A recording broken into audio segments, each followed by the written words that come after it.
Hai teman-teman, perkenalkan saya Tiara Putri Emilia, guru lumban gaul dari kelas 12-2. Saya di sini mengerjakan tugas agama. Nah, kali ini saya akan membawakan tes khotbah dari Yohanes 18 ayat 33 sampai 37 yang berisi, "Maka kembalilah Pilatus ke dalam gedung pengadilan, lalu memanggil Yesus dan bertanya kepadanya, 'Engkau inikah raja orang Yahudi?' Jawab Yesus, 'Apakah engkau katakan hal itu dari hatimu sendiri, atau adakah orang lain yang menyatakannya kepadamu tentang aku?' Kata Pilatus, 'Apakah aku seorang Yahudi? Bangsamu sendiri dan imam-imam kepala yang telah menyerahkan engkau kepadaku. Apakah yang telah engkau perbuat?' Jawab Yesus, 'Kerajaanku bukan dari dunia ini. Jika kerajaanku dari dunia ini, pasti hamba-hambaku telah melawan, supaya aku jangan diserahkan kepada orang Yahudi. Akan tetapi kerajaanku bukan dari sini.' Maka kata Pilatus kepadanya, 'Jadi engkau adalah raja?' Jawab Yesus, 'Engkau menyatakan bahwa aku adalah raja. Untuk itulah aku lahir dan untuk itulah aku datang ke dalam dunia ini, supaya aku memberi kesaksian tentang kebenaran. Setiap orang yang berasal dari aku, kebenaran mendengarkan suaraku.'" Nah, dari teks khotbah ini saya membuat tema "Dengarlah suara Tuhan, bukan suara kodok". Nah, maksud dari tema saya adalah dengarlah panggilan Tuhan dan ajarannya untuk kehidupan kita lebih ke depan, dan jangan mendengarkan suara kodok. Maksud dari suara kodok adalah suara orang yang menyesatkanmu dan yang mengalihkanmu dari tujuan hidup yang baik. Suara kodok ialah suara orang yang seperti menghasut kita untuk melakukan hal jahat dan tidak melayani Tuhan. Nah, pertanyaan dari teks ini saya ingin bertanya kepada saudara-saudari. Apakah jika pekerjaan atau program hidup telah selesai, apakah diri kita bermanfaat bagi orang lain? Untuk kita bermanfaat bagi orang lain, kita harus melakukan kebaikan. Seperti kita tolong-menolong, saling mengasihi, dan melayani Tuhan, memberi pelayanan di gereja, dan menjadi penginjil. Nah, pada saat ini kita sebagai manusia harus memberi dampak kepada orang lain dengan cara baik, tidak berdampak negatif.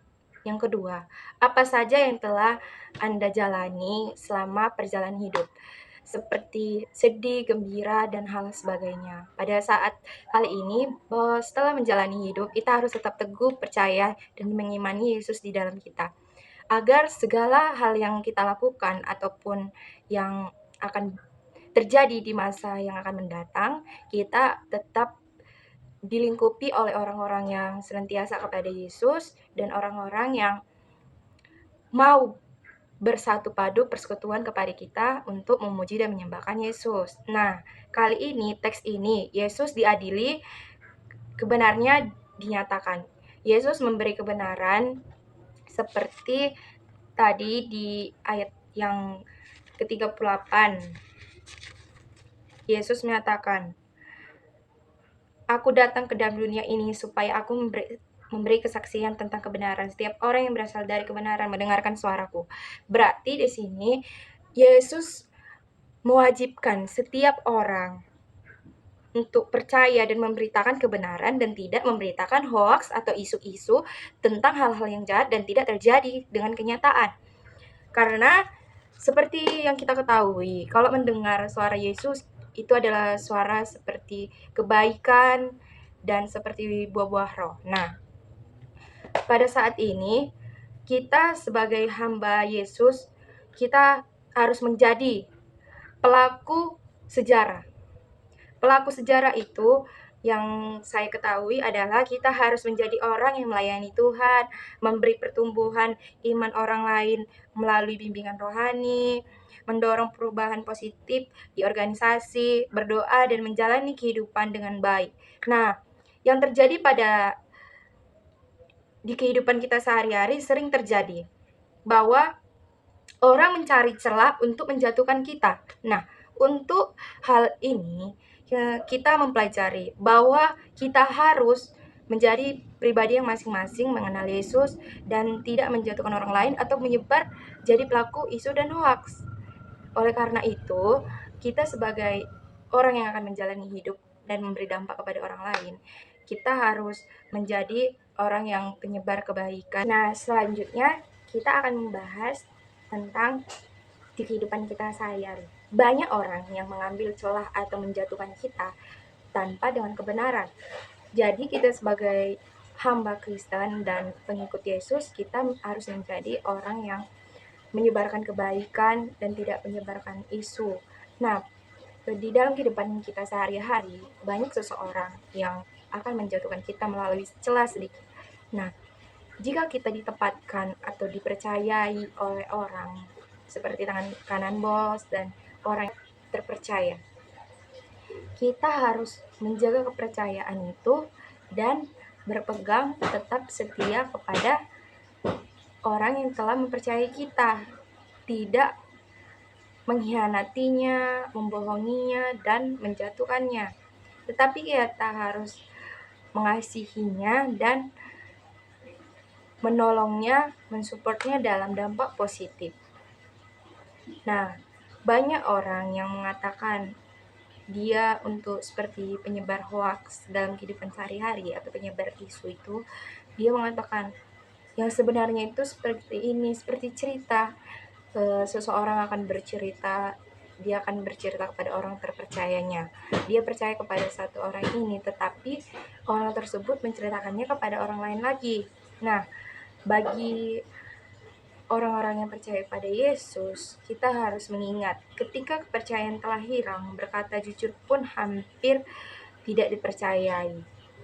Itulah quotes kali ini untuk yang saya dapatkan. Jadi ketika kita dipercayai, kita tidak boleh menghilangkan kepercayaan itu. Seperti kita mengatakan sejujurnya perkataan jujur pun orang tidak mempercayai kita lagi. Jadi kita harus menjaga kepercayaan orang lain terhadap kita. Nah, pada akhir khotbah ini, kali ini saya membuat kesimpulan bahwa kita harus menyatakan kebenaran dan memberi kesaksian tentang kebenaran dalam Kristus, tidak mendengarkan suara atau penyebar segala dampak negatif bagi orang lain. Nah, untuk yang terakhir ada pernyataan mengatakan, ingatlah bahwa kau akan mati. Ingatlah bahwa kau akan mati. Jika perkataan ini menjelaskan bahwa kita harus melakukan kebaikan untuk masa yang akan datang di kerajaan hidup yang kekal di surga, dan menjalani hidup dengan kebenaran, kebaikan selama hidup ini. Kita harus memberikan hal-hal yang baik, penyebar kabar yang baik, melayani Tuhan, dan mengasihi sesama kita manusia. Dan kita harus memanfaatkan masa yang dikasih Tuhan untuk kita hidup. Untuk kali ini sekian, terima kasih, bye bye.